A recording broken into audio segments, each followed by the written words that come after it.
Yo, what's up mga kaibigan? Nalina tayo magkwentuhan. Noong isang araw lang ay inanunsyo nga ng Miami Heat na sinuspindi nila si Jimmy Butler matapos na ma-miss nito ang team flight. Akala nga ng iba ay simple lamang itong nakamiss lang ng flight o hindi nakaabot sa airport. Subalit hindi nga ito ang kaso mga kaibigan. Ayon sa report ng former NBA champion Channing Frye ay multiple hours na hinintay ng Miami Heat si Jimmy Butler. At habang naghihintay nga sila ay wala silang update kay Butler kung nasaan na ba ito o kung malapit na.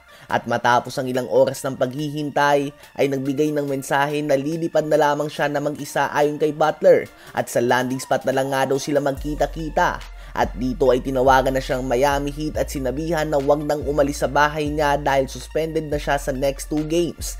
So kung ikaw nga ay kakampi ni Jimmy Butler ay talagang maiinis ka din nga dito. Masyado ngang pastar yung ginawa niya at napaka-hectic nga ng schedule ng mga NBA player given na after the game ay agad silang lumilipad at dumadating sila sa isang syudad ng madaling araw. Diretso tulog at sa umaga ay diretso shoot around na at ito nga ay hanggang tanghali mga kaibigan at dumadating naman sila sa arena ng mga 3 PM to stretch and warm up at 7 o 7:30 PM naman ang game time. So kung naghintay nga sila ng 2 o 3 oras para kay Butler bukod na lamang sa naapektuhan ng tulog ng mga players, coaching staff, medical staff at iba pang parte ng team, pati na din nga ang shoot around time nila sa umaga ay posibleng nawala. Kaya naman maiintindihan mo din nga talaga kung bakit agad siyang sinuspinde ng Miami Heat. Sa ngayon ay 9 games na ang total suspension ni Jimmy Butler without pay, kaya naman nawalan na siya ng more or less $3 million. Kung ikaw ba ang Miami Heat, anong parusa ba ang ibibigay mo kay Jimmy Butler sa ginawa niyang pagpapahintay sa team plane para lang hindi tumuloy?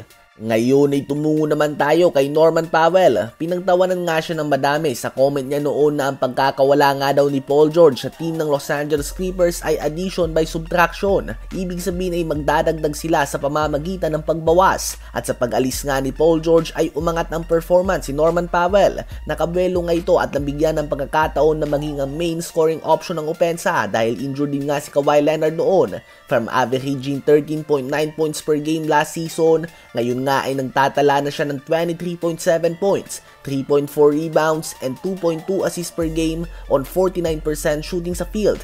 Napakatindi nga ng mga numero na yan mga kaibigan, lalo na kapag inisip mo na mas mataas pa ang average points niya kay LeBron James, Donovan Mitchell, Jaylen Brown, Trae Young at Stephen Curry.